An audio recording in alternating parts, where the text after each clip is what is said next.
This video is about the Camp Lapu Lapu Street or the Central Command Headquarters here in Camp Lapu Lapu Street, Barangay Apas.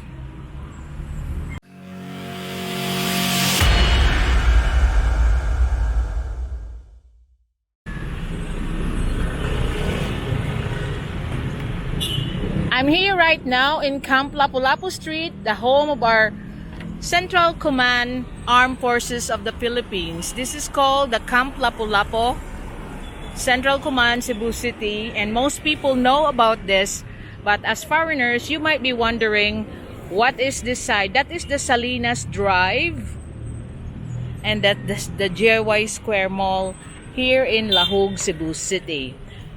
What I'm showing you here, because this street of the Central Command Street is full of cheap hotels and restaurants, you know. So it can be found like from JY Square in Lahug, that's Salinas Drive. You go on the left and this is going to Barangay Apas, Camp Lapu Lapu Street. So as you go in, you can already see a lot of small shops, but in this street is also famous for restaurants.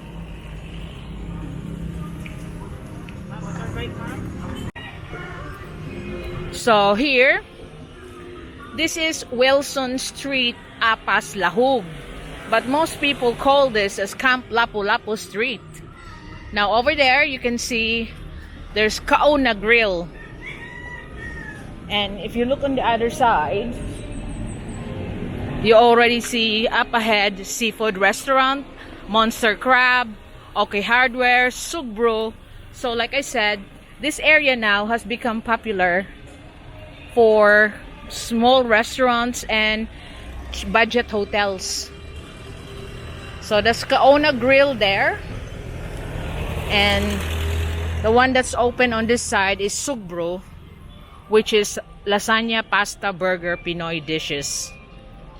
I used to have all that Monster Crab seafood restaurant, but obviously they're closed. Another popular here is the Boro.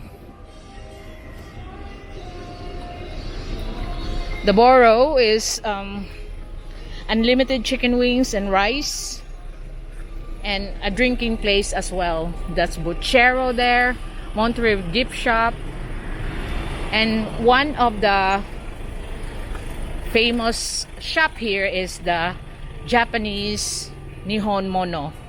There's Yellow Hotel, across is Chai Hotel. So they are like budget hotels that you can see. You can easily walk from here to IT Park. So this is the Chai Hotel and Residences.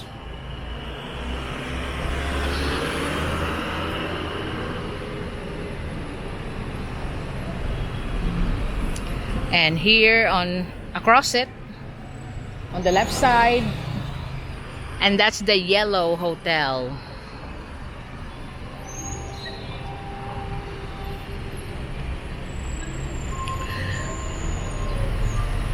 So they have their own restaurant there, Amarillo or Fujinoya Cafe.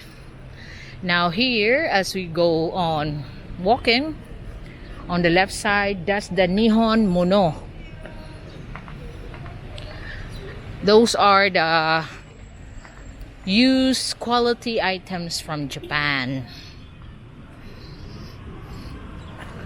Nihon Mono, high quality items from Japan. So they're actually used items, and they copied this one. There's a place in Japan, perhaps my Japanese viewers can actually recognize this. Look, like a walkway that you can go through. Let's see, try to walk here.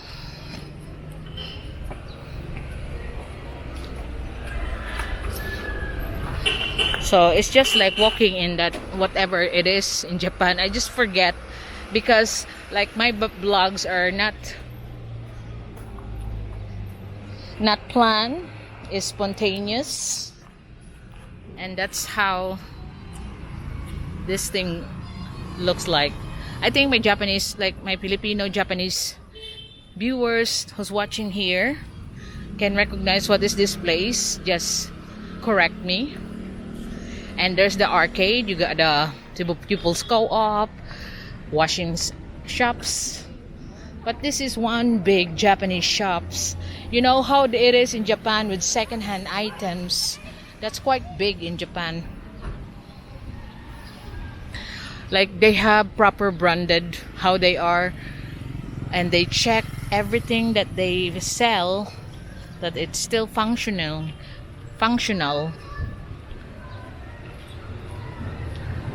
So yeah, because when I was in Japan, I do went to those second-hand item shops, and they have cheaper ones, but they have real high quality ones, because from people that just I'll just answer this.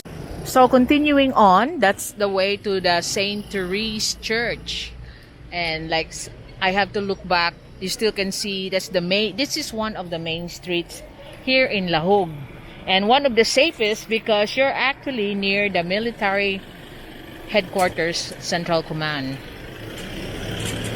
So a lot of residential places.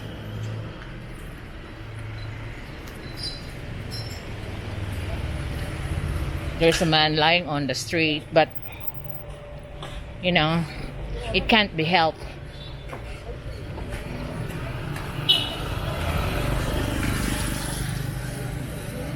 So there is the Gotong Southern Properties office is over here, and beside them there's like the Gotong, look at that, yellow cube food hub made of their used containers.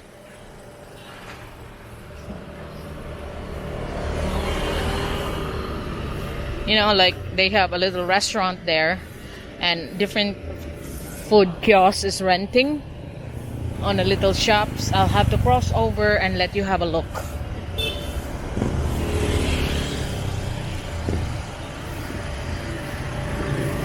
Like that there.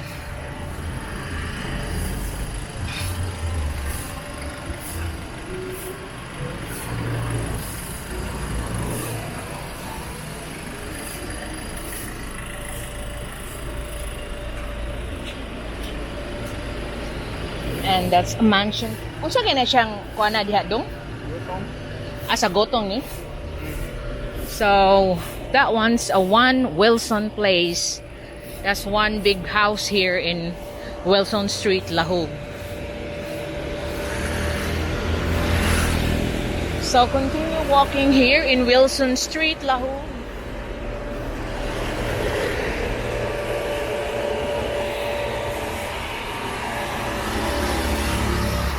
I'll go this side, it's quite hot.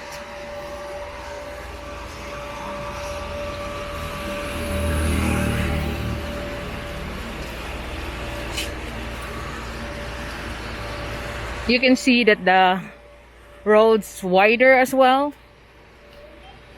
considering there's not a lot of traffic going this way than the main road, Salinas Drive. So you can see some of the big residential houses around here in Lahug is around Wilson Street. Laati. So somebody is like, no wonder it's like clean all the sidewalk, because someone is actually sweeping there.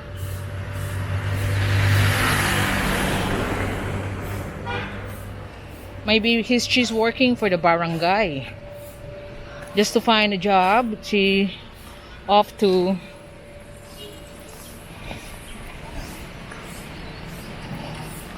there, another group of residential properties.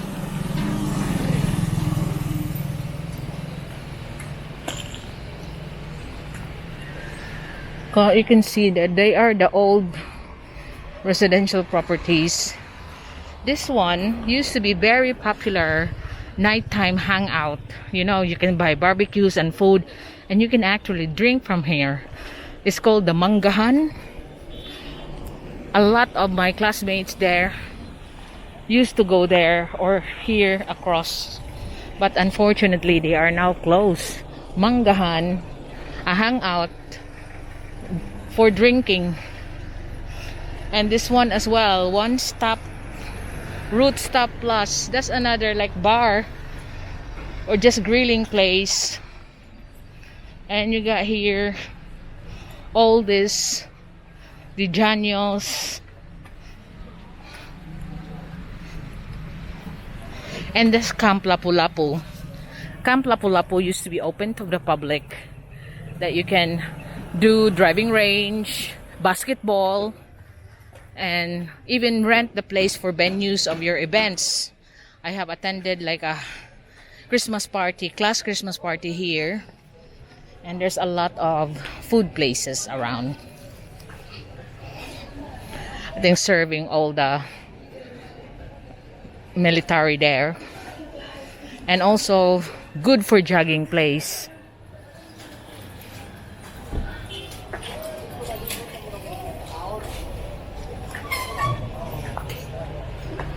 So that's the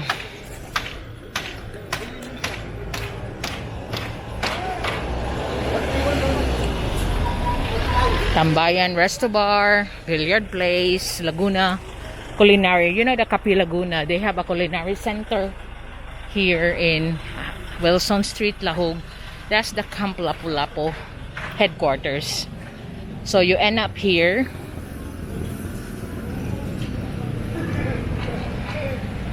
And you got loads of little areas that you can see where someone's living. So it's mostly residential on the back in those streets. And here, that's the Camp Lapu Lapu.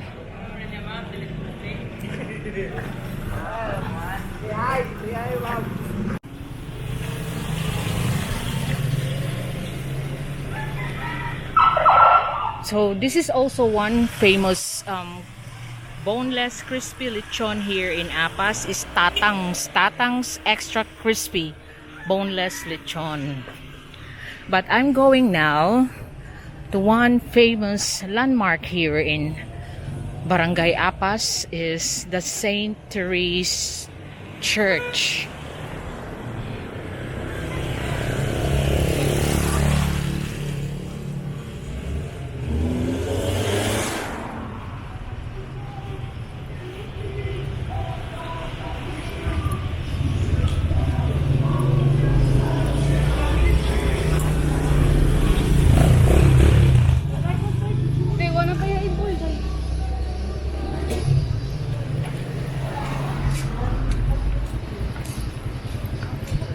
So this is the famous Saint Therese Church here in Barangay Apas.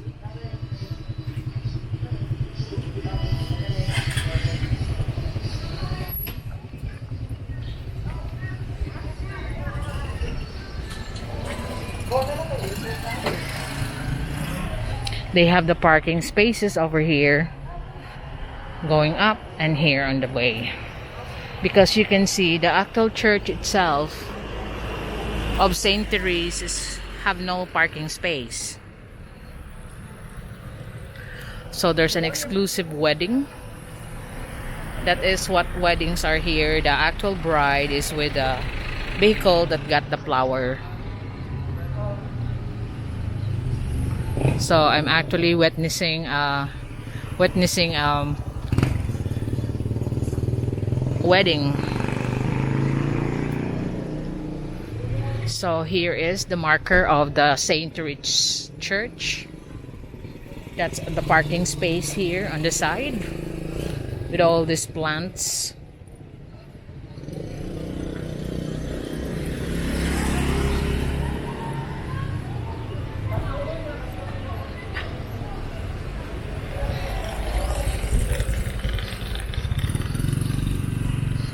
So this is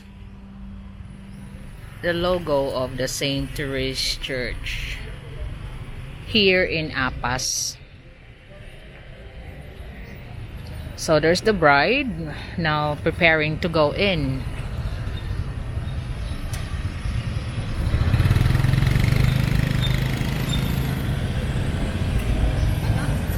So there's the Oyo Hotel as well, another one there. There's rooms for rent.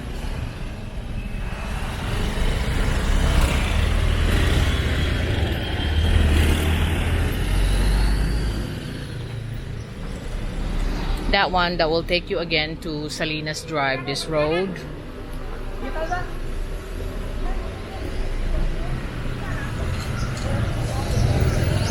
That will take you to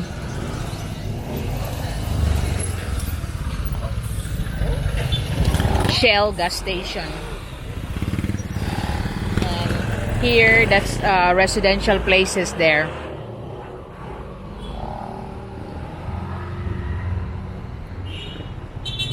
That's another one. That's a dormitel with rooms for rent.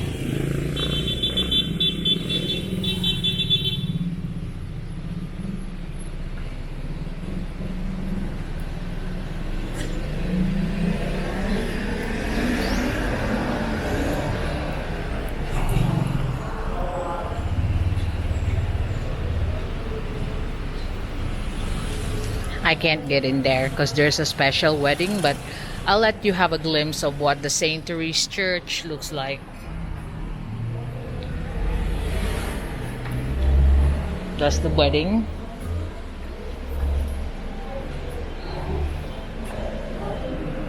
And that's the altar of the St. Therese.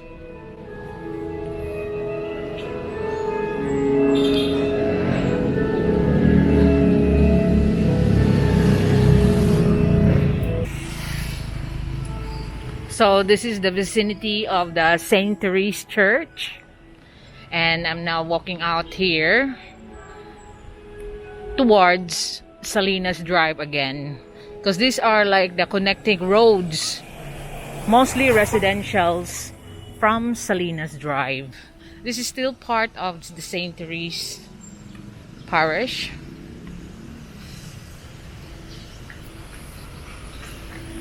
That one you can see the church people there.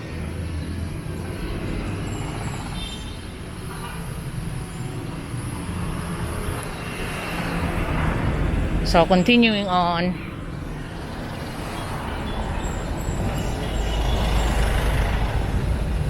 there's like a place to have a snack over here. Ano ba saging? And the Thai massage is over here,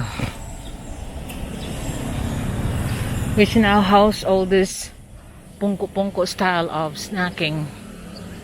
Kids World.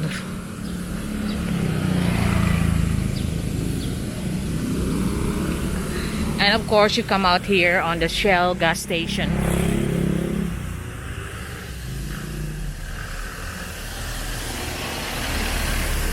I'll just have to buy a drink. What's that? E+. That's Salinas Drive where the Mormon church is. I'll just have to buy something here on Shell. So this is the stopover of Shell gas station. They have their own like 7-Eleven now. Until what time mo sira, ma'am? 24 hours open. It's called Food Deli to Go. So it's like the counterpart of the 7-Eleven. But they are only within Shell ran mo, no? So Shell's gasoline station got their own deli to go.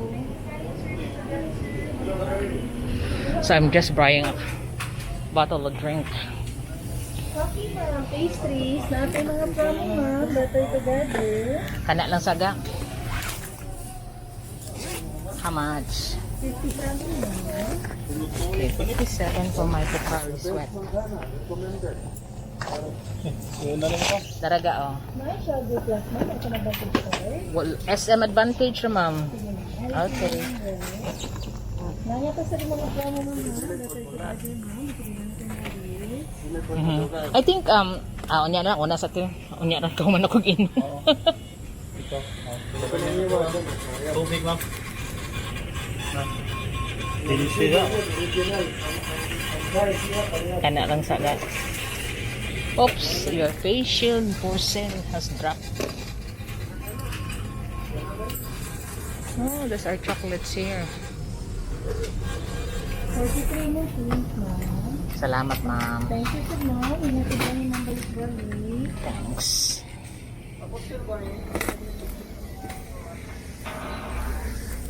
So I just have to drink this one. It's really thirst crunching. And look at all the available imported chocolates that they have here. Ano ginadong?